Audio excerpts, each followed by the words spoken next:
All right, so now it's time for a lovely side-by-side blind tasting. So what I did was, while I had my husband pour me a wine in both of the reds in their respective glass. I don't know if you can see it, but this one has a little 1 on it, and this one has wine number 2. And then the bottles have them on the back. I'm not gonna look at the bottles, so I don't know which one is wine and which one is wine 1 and which one is wine 2. But doing blind tastings of similar regions are really important to really be able to distinguish and test and push your palate. It's really easy to be able to get a Cabernet in a glass and say, yes, this is Cab. It becomes a lot more challenging when we taste them side by side when they come from 2 similar regions. So Napa Valley is, of course, is known for Cabernet, Merlot, Cab Franc blends. This specific Napa Valley we're trying is from Spring Mountain, which I personally love. It's one of my all-time favorite Napa Valley regions, but they tend to use a little more Cab Franc exposure over there. Because of that, it can taste a little more Bordeaux-esque, and also because of their soil, but they can be harder to distinguish between Bordeaux and Napa Valley. Meanwhile, the Bordeaux we're going to be trying today is from Saint Emilion, so it's from what we call the right bank. They tend to have more Merlot and more Cab Franc because of their soil as well. This one specifically is 80% Merlot. So this is going to be a really fun kind of example of how I am looking at wines when I'm trying to figure out which one's which. I'll give you some tips on like what I look for and really how we run through the grid. It's really important to not necessarily do this every time you drink wine, but it's really fun to do it every now and then. It really pushes your learning experience with wine. Wine is always continuing education. It does not matter what level you are or what level of education you have. It's always going to be continuous learning in this industry, and it's a lot of fun. So first thing, like we did with the white wine, is I'm gonna look at the color.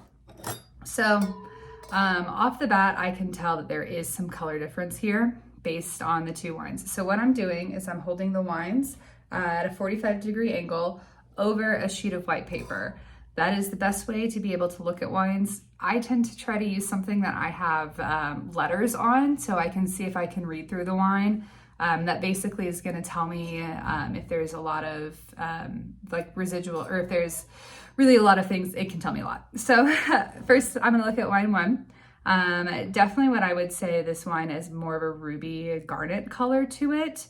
It definitely leans more towards red than it does purple. I'm going to spin it in the glass a bit. What I'm doing now is I'm seeing if the color of the wine itself hangs onto the walls of the glass. I'm seeing a bit of that happening. Basically, that's going to tell me the grape that wine specifically has. So certain grapes, color, tannin, things like that are all going to live in the skins of the grapes. So if something like Petit Verdot is known for having a lot of color in the glass itself, that's going to hang on to the walls, and you can physically see that. So if you ever had a glass of Orange Swift, that's a really good one to see extraction on. Next time you have a glass of that, rotate it like this, and you'll be able to see the color of the wine actually stick on the glass, and that's what we're looking for. So wine 1 has a touch of it, but it's not over the top. Wine 2, the color is more purple reddish. It's very, very deep. There's not a lot of rim variation in this wine, so it doesn't go to a watery rim. It maybe has a little pink of a rim, but nothing too much. Extraction wise, this wine has a lot more extraction than wine number 1. So that's gonna make me lean to the wine number 2 is potentially more Napa Valley, because they have warmer vintages. The grapes can get more tannins and more color in them themselves. Regardless of what grape it is, they have a lot more potential to see a lot more color in them. So now that I've looked at the colors, I'm gonna go ahead and analyze the nose of the wines. I'm gonna do each, and then I'm gonna do them individually further on. So wine number 1. Right off the bat, it smells a lot more rustic. So I get a nice note of chocolate, vanilla, gravel. I get a lot of plum, a lot of fig, a lot of blackberry.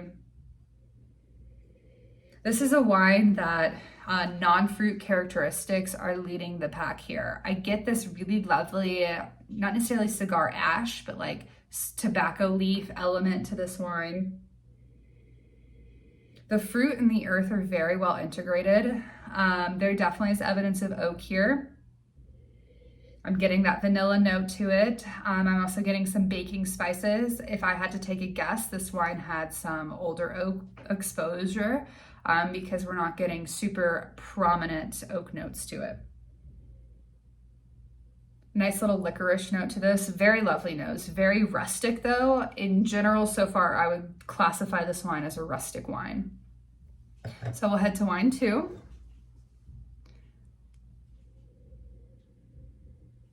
Wine 2 definitely leads with fruit. I'm getting a lot of blackberry, a lot of fig, a touch of raspberry. I'm getting this green element to it, which tells me this wine has pyrazines. Pyrazines are basically a fancy word for green bell pepper.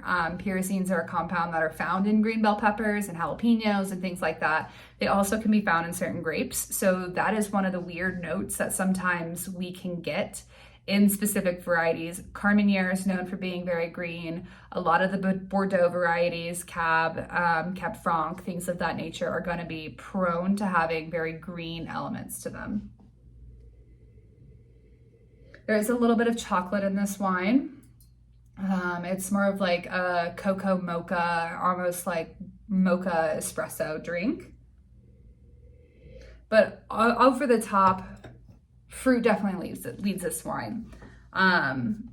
Very different palates already. I can go ahead and say that these were going to be very different wines. But this wine smells very fresh, and this wine number 1, smells very earthy. It smells very rustic, like I've been saying. So we'll go ahead and go into the tasting.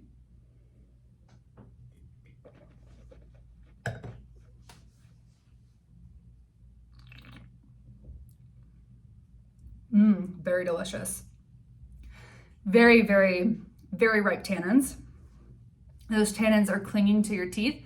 So tannins are the drying sensation we get in wine.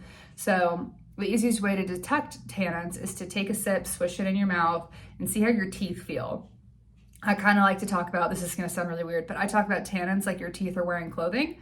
So a really wool sweater, this is kind of what this tastes like. It's wearing on my teeth. I feel them, they linger. Something like a Pinot Noir, which might have very like a silk tank top. You taste them, you feel them, and then they dissipate really fast. And that's the easiest way I've kind of learned to talk about tannins. There's the whole gamut, there's gritty, there's all those things. But talking about what type of shirt your teeth wearing seems to resonate very well, and with the students I teach as well. So the first thing I get on this wine is the structure. So I feel the tannins, I feel the acidity.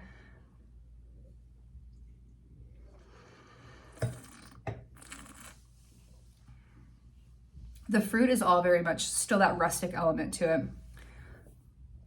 It tastes very non-fruit. So I get a lot of that gravel. I get a lot of strawberry on the palate somehow. Velvet fruit is really coming through, like the very velvety, almost rich elements of fruit. So kind of like blackberry puree compared to fresh, ripe, tart blackberries. Very delicious, very well integrated tannins, like I said. The body's very high. The oak is prominent, but it's not leading this wine. I'll go ahead and try wine number 2.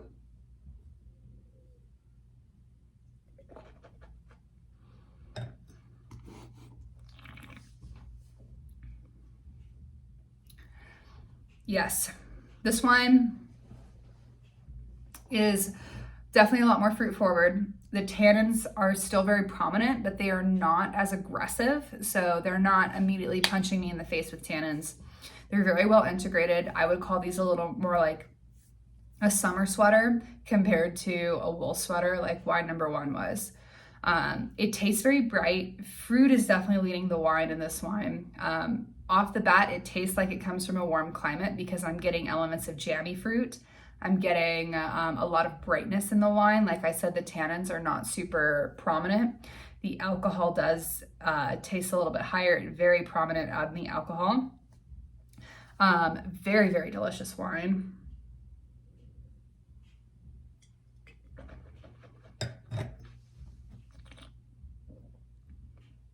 Lovely. So, based on kind of how I've tasted through these two wines, I've described wine number one as very rustic. The tannins are very high. The alcohol is very prominent, but it doesn't lead the pack. Non-fruit characteristics are leading. I mentioned gravel. Gravel is going to be something that always is going to take me immediately to Bordeaux.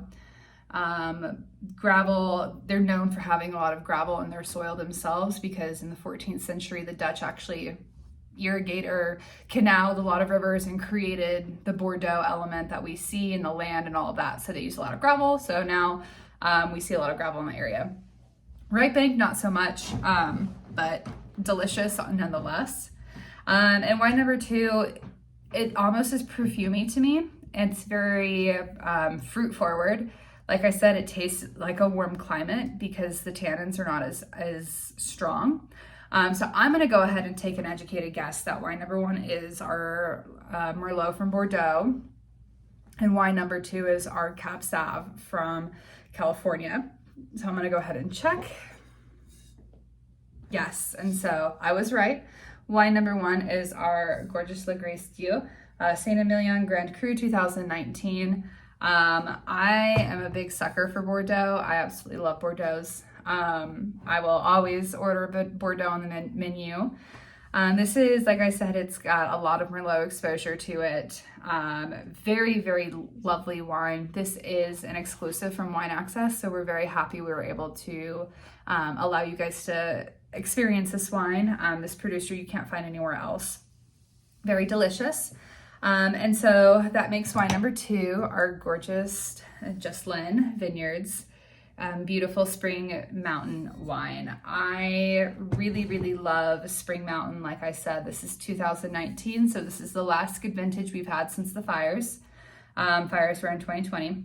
This one has 55% Cab Sauv and 20% Merlot, and then 15% Cab Franc. So all our blends, we call them the Bordeaux varieties. We tend to, in America, they're called Hermitage blends when they are made from all of the Bordeaux varieties. Spring Mountain is one of the most elegant places when we're talking about Napa Valley production. I will highly recommend anyone to try to go visit Napa Valley. If you're going to Napa Valley, you got to go see Spring Mountain. I've had the luxury of being able to stand on Spring Mountain myself, and you're able to experience really why it's such a unique part of the world and why those wines taste so special. But how I was able to guess my conclusion, that's the whole important part. Like I said, Bordeaux's, they tend to taste more rustic. Like I said, gravel is a big indicator that it's going to be Bordeaux. And Napa Valley cabs will always lead with fruit. They are going to be fruit dominant. They tend to have a green note that follows behind. The tannins are a little more integrated into the wines. The alcohols, let's see, 15.1. Yep, alcohol is higher in Napa Valley, which makes sense. It's a lot warmer of a climate. We've got really high temperatures up there that can go from, it can be 120 degrees down to 80 degrees. We call those diurnal shifts, and they're really important for winemaking because it kind of gives the grapes a break in the nights when it gets really cool. So yeah, I hope you guys enjoyed and learned about blind tasting. It's a really unique and fun thing to do to really test yourself, to try two grape varieties from two different regions side by side. So cheers, enjoy trying these lovely wines, and let us know what you got right.